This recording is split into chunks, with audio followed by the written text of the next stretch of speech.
envoie 3 Gaterius 25 des êtres d'univers en termes de classification, de critères et de poids.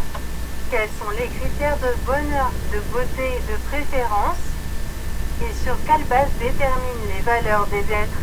À partir de l'un des concepts que l'être énonce parmi nous pour décrire l'entité de lui-même comme heureuse, ou pour décrire une entité d'un autre être comme malheureuse, laide ou belle, qu'il s'agisse d'un être humain au sommet d'êtres rationnellement sophistiqués, ou une pierre parmi les êtres les plus silencieux, dans une errance entre deux dimensions, une profondeur d'inconscience absolue, où la dégradation est ou la hauteur de la conscience, où les perspectives et les visualisations et la rationalisation, panorama vers la beauté et le bonheur. Chaque être a des sentiments et le sens a une volonté. Mais la volonté est une affaire purement personnelle, alors que l'élément recherché est soumis à des critères inhérents à l'immanence du demandeur, selon son intérêt. Ce sont des critères de beauté qu'il a pour l'élément qu'il entend par sa volonté, selon son importance pour lui, et l'ampleur de son rôle dans l'accomplissement des tâches pour lesquelles il le souhaitait, et ici il saisit des facteurs de préférence lors de la sélection. Pour déterminer les proportions de beauté des éléments choisis, lorsqu'il y a plusieurs éléments souhaités et l'importance de l'un dépasse l'autre ou les autres, selon sa distinction ou sa supériorité dans l'exercice du rôle qui lui est demandé, et il peut atteindre un niveau de rareté chaque fois que ses goûts deviennent moins, ou lorsqu'il n'y a pas d'équivalent, et puisque la préférence est basée sur la distinction entre les éléments selon des critères déterminés par les capacités subjectives de l'élément souhaité selon le but ou le rôle qui le voulait, ici rôle mental est interféré, car le mental est celui qui distingue par son étude et sa connaissance des choses, et quand le voulu atteint la volonté du demandeur, le demandeur atteint un statut de sympathie. Puis il se sent par le bonheur, selon ce qu'il a obtenu, à partir de facteurs positifs, selon son auto-évaluation, que le bonheur réfléchit sur ses actions, ses comportements et ses activités sur ce qui l'entoure. Donc il sera décrit dans les sociétés humaines comme qui est une belle personne dans ses comportements et ses actions, parce qu'il joue un rôle direct ou indirect dans la réalisation de la volonté des autres, et ainsi les concepts de bonheur, de beauté, de conscience et de connaissance des choses s'entrelacent. Et à partir de là, les définitions viennent à ce que sont le bonheur et la beauté. Que la beauté est un être latent dans chaque être et aucun des 5 sens ne peut l'atteindre du tout. Et il est toujours normal que ces éléments flottent dans un souci d'élégance au-dessus des pièges de chasse et des marchandises de marketing. Et il n'y a pas d'intérêt que de tomber dans le monde d'un être humain, flottait sur ces manifestations. Des caractéristiques éblouissantes et attrayantes. Lorsque nous parlons de la victoire et de la richesse que la Kalachnikov a apporté à ses créateurs et utilisateurs, cela ressemble à un bel outil. Et quand nous parlait de l'histoire d'une princesse séduisante, elle a tué 600 filles et elles se baignent avec leur sang pour avoir l'air la plus charmante. Ou quand nous regardons le serpent cobra alors qu'il danse sans que personne ne s'en approche, nous connaîtrons le sens de la beauté. Mais le bonheur est plus simple que quiconque ne l'imagine, car il ne peut excéder la compréhension d'une personne que la vie est une et non répétée, et que le monde humain est un seulement, et rien ne le change vers le mieux que le bonheur. Et pour l'être humain et tout être humain, une seule exigence qu'il veut atteindre, c'est le bonheur. Puis les définitions, qu'est-ce que le bonheur et qu'est-ce que la beauté? Beauté, quelle est la teneur de la beauté? La beauté est le produit d'une intégration de qualités créatives naturelles et acquises d'éléments, de comportements et de compétences. Dans leur grand niveau de qualité et les dépasse dans leur intégralité lorsque son essence globale atteint un degré d'excellence et elle contrôle l'entité et incarne sa personnalité. À des niveaux positifs supérieurs aux négatifs, dans le sens qui lui établit son statut considérable en termes de pratique. d'expression et d'accomplissement de tâches qui lui sont assignées naturellement, qui peignent l'image de lui-même devant les autres et dans le monde de l'universelle existence. Par exemple, lorsque nous parlons du joueur de football le plus qualifié au monde, supérieur à tout le monde, cela ne signifie tout simplement pas qu'il est une belle personne, mais que dans le monde du football. Il peut être nul en baseball et mauvais les mœurs, ou quand on parle d'une fille avec une consistance de son substrat corporel, svelte, les jambes, toujours des traits de visage.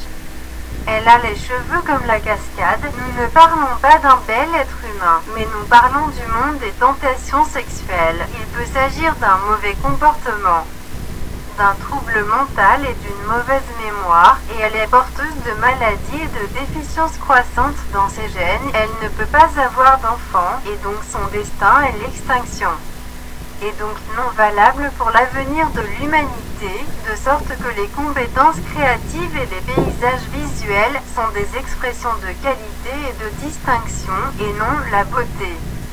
Pour nous demander, il est habile à quoi? Et la réponse vient dans le football. Et quel est l'avantage de son jeu de football pour lui ou pour les autres? Où la question vient-elle distincte en quoi? Et la réponse vient, elle a de grands yeux et une taille élancée. Et quel est le bénéfice de ses yeux et de sa taille pour elle et pour les autres? Elle peut avoir une myopie ou une cécité héréditaire précoce et un cancer avant l'âge de 40 ans, donc la beauté est une autre chose et non c'est consommable à un niveau personnel. Pour cela, vous pouvez décorer par n'importe quel paysage que vous voulez attirer vos amants, et espérons que vous ne pas être un piège pour ceux que vous les attirez ou attirer le désastre pour vous. Tout en flottant sur son visage, drapeau du salut pour les choses utilisées par l'homme, nos fins dont nous mesurons la qualité et la beauté sur eux. Mais sur quoi nous mesurons la qualité et la beauté de l'homme? Sur quelle qualité mesurer les beautés de l'homme? Sur son humanité, puisque l'humanité est une étape de transcendance mentale qui progresse au-dessus des niveaux animaux. Cependant, les normes d'humanité sont basées sur la capacité mentale de contrôler les actions et les activités du corps et ses exigences, et de le gérer et de l'utiliser positivement, dans l'intérêt personnel et l'intérêt environnemental qui constitue son monde, afin qu'il puisse être affecté par lui et qu'il en soit affecté positivement et négativement, que ce soit de lui vers les autres ou que ce soit le contraire, comme résultat et réaction de toute activité exercée par tout être qui a une présence dans l'environnement concerné. Ce qui nécessite la conscience et la connaissance de ce qui peut être émis par les autres ou son émission laisse un impact sur les autres. Et la connaissance et la conscience sont des devoirs de l'esprit. Et puisque l'essence du sens de l'humain est concentrée dans son esprit, par lequel il a transcendé tous les êtres, et à travers lui il a pu avancer par son monde, à l'avantage, au développement, à l'amélioration et au changement, et pas dans son corps du tout. Alors que le corps humain joue un rôle élémentaire et fonctionnel, selon les tâches spécialisées d'outils spécifiques, il est possible de se décomposer, de disparaître, ou de se dégrader progressivement, tandis que l'entité reste, mais si cela arrive à l'esprit, cela signifie la fin de l'entité entière de l'être. Et les outils corporels ne peuvent obtenir aucun succès sonore sans interférence de l'esprit. Donc, cette beauté de l'homme n'est pas inhérente aux outils de son corps, mais plutôt dans son esprit. Comment il pense, ce qu'il sait, quelle est l'étendue de sa conscience, de lui-même et de sa destinée, et du monde autour de lui et de son destin. Comment il regarde la société cosmique et son avenir, quelle est sa capacité à être positif ou négatif, être dans ce monde. Outil du corps humain pour chacun sa qualité selon le rôle qu'il joue comme le sien rôle dans la vie de cet être dont le but est de continuer à exister face à l'extinction et de fournir les meilleurs modes de vie et de paix à travers la marche de la continuité. Alors il reste nécessaire de faire bon usage des outils corporels d'une manière qui assure une vie saine et une communication entrée avec les autres, ce dont nous ne pouvons atteindre la continuité dans la vie et son bien-être sans eux. sur cette base, devrait à l'individu comme une responsabilité personnelle, mais nous sommes obligés à vivre avec les autres d'affiner le comportement et d'améliorer les apparences physiques. L'élégance est la maîtrise de la créativité et de la gentillesse d'une manière qui suscite l'admiration et la tolérance dans le cœur des autres. Afin d'améliorer les moyens de communication entre les êtres humains, d'assurer la sécurité et la continuité. L'épéiste le plus fort des batailles de l'histoire peut aujourd'hui être dépassé par un jeune enfant de n'importe quelle distance sur la planète Terre ou à l'extérieur en appuyant sur un bouton. Nous n'avons pas besoin de ses muscles aujourd'hui, mais il peut obtenir une ceinture dorée l'une des salles de boxe, et s'il ne maîtrise pas la boxe, ses muscles sont inutiles. Et que des milliers de femmes les plus séduisantes et attrayantes du monde avec leurs apparitions glamour dans des hôtels 5 étoiles chaque année où des millions de dollars sont versés sur eux. Aujourd'hui, ils ne valent pas la peine d'une infirmière d'une tribu dans le monde. Reste debout toute la nuit dans des hôpitaux bondés de centaines de milliardaires dans des salles de réveil à l'époque de Corona. Ainsi, la beauté est un être moral qui réside dans notre moi rationnel quand son moment arrive. Ainsi existe le bonheur en nous aidant les autres autour de nous. Alors, quel est le bonheur? Quel est le bonheur et quelle est la teneur du bonheur? Le bonheur, sous sa forme la plus exacte, est se sentir en sécurité et l'expression résultante en réaction à eux. Cette incarnation de l'image de soi de l'ego, l'accepteur est le garant de sa condition et de son destin à travers la confiance sans fin dans d'autres autour de nous.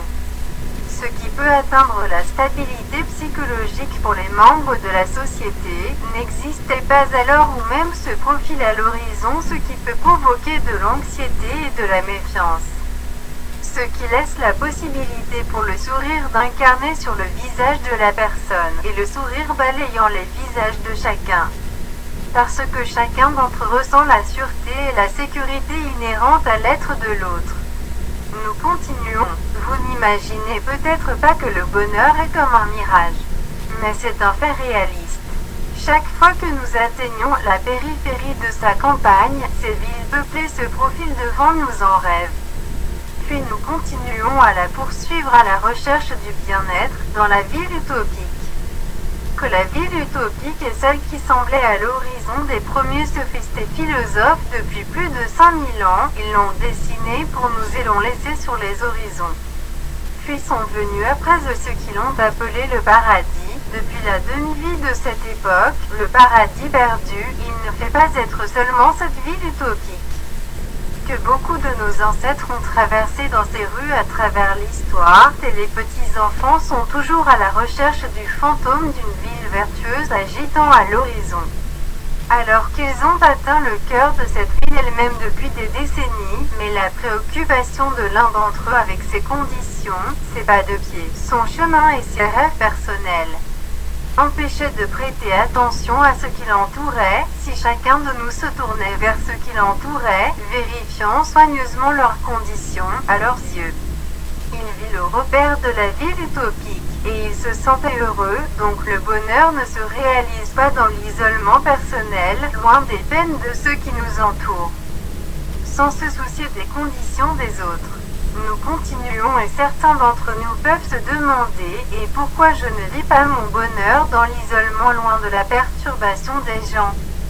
La question est simple, imaginez que vous êtes seul et que vous avez tout ce que vous désirez et dans une forêt chargée d'animaux sauvages ou dans un désert aride. Rien ne brise son silence que le grincement du vent et vous devez bien dormir, esprit calme, poitrine exposée et cœur rassuré. Et rappelez-vous qu'un être humain mécontent de la forêt et de ce qu'elle contient, capable de troubler les abris de ces monstres féroces et d'empêcher leur droit à la vie et pas seulement à dormir. Donc vous ne serez pas heureux d'y dormir, et vous passerez votre vie éveillé, anxieux et effrayé, alors où est le bonheur au milieu de la peur? Ainsi, le sentiment de sécurité personnelle, qui crée le bonheur social, c'est ce que l'on appelle les 5 éléments de la stratégie de sécurité nationale au niveau de la politique des pays. Cependant, il est basé sur les problèmes familiers aux étroits et des exigences particulières individuelles dans ces exigences que l'individu peut atteindre à travers la confiance qui s'exprime à lui et inhérente aux autres autour de lui, parce que lui-même est garanti par lui, aussi il est capable d'exprimer pour les autres, avec ce qui les laisse sentir qu'il est présent, et il fera ce qu'il peut quand ils ont besoin de lui, mais comment faire pour que l'ego se voit lui-même dans les autres autour de lui, pour ressentir la confiance sans fin, puis ressentir le bonheur. Et ainsi le monde humain tout entier devient un miroir mouvant, chacun de nous a peur de l'écraser à l'intérieur de l'autre, mais cherche plutôt à le rendre plus lumineux pour s'y voir clairement. Tandis que chacun de nous cherche sous forme d'autres à nous inclure pour voir l'efficacité de ces éléments dotés de lui-même en lui. Crée des facteurs de considération mutuelle entre les parties qui augmente chaque fois que l'une des parties essaie de voir clairement son point de vue en rendant l'autre plus lumineux. Que ces tentatives sérieuses de toutes les parties afin de polir l'autre, de refléter clairement l'image de l'ego, il en résultera l'admiration et le bonheur de toutes les parties. Car chacune d'elles fait la même chose ou en même temps pour le même but, pour que le beau fasse la beauté partout où il va, et pourtant que la beauté soit source de bonheur, le bonheur y régnera. Donc on ne peut pas considérer que les choses sont belles en les voyant d'un seul sens, c'est l'œil, mais même lorsque sa portée atteint tous les sens et que l'esprit le classe, où nous ne pouvons pas identifier entre le melon amer et la pastèque, et nous avons dit que les deux ne faisaient qu'un en termes de paysage et d'apparence. Et à la fin de cette version de nos programmes, l'apparence est le décor, bien qu'il soit très nécessaire, de sorte que nous distinguons le masculin et le féminin en termes de nature physique. Car l'un d'eux, feuille d'humanité et l'autre ses fleurs, si l'on suppose que le monde est une forêt accidentée, dense et surpeuplée, et que l'humanité est un beau champ en elle. Tandis que chaque famille humaine est un arbre béni avec ses feuilles fraîches et exquis avec ses merveilleuses fleurs, à couper le souffle paysage et apparence. Et aussi longtemps que les femelles sont les fleurs de l'humanité, alors que les fleurs dans leur nature ne sont pas cachées et ne sont pas couvertes de la lumière du soleil, mais doivent plutôt avoir la possibilité de déchaîner ses plus belles scènes et ses manifestations, même si ce qu'elles semblent pour les visions, ce n'est pas la beauté, mais cela crée la beauté. Dans ces lookers, donc, ça renaît l'esprit de bonheur dans leur intérieur qui à son tour met en œuvre des facteurs de conservation et source de beauté. Il cherche donc de son côté à y faire renaître le bonheur, cet état qui reste réciproque en vertu de la nature inhérente à nos profondeurs. Et donc nous dans la croyance unicum. Nous voyons que l'étalage des femelles et leurs vues époustouflantes et leurs décorations et leurs manifestations, à moins qu'elles ne leur nuisent ou nuisent à d'autres autour d'eux sainement. Elles ne devraient pas être cachées ou couvrir ou empêcher, car ce sont des facteurs naturels et des nécessités personnelles pour les femmes, mais doivent plutôt être préservées pour le bien du processus de vie de l'humanité, selon ce qui ne l'affecte pas négativement et n'atteint pas son bonheur, sans lequel il n'y a pas de bonheur pour les autres. Alors laissez-la briller comme le soleil, elle brille toujours pour nous et ne nous brûle pas, et s'il brille, alors c'est son état naturel. Donc celui qui est sujet à la brûlure doit se cacher dans l'ombre et non elle. Est fini, bonjour, et jusqu'à ce que nous nous rencontrions dans les prochaines versions sur les traces de combat 2020.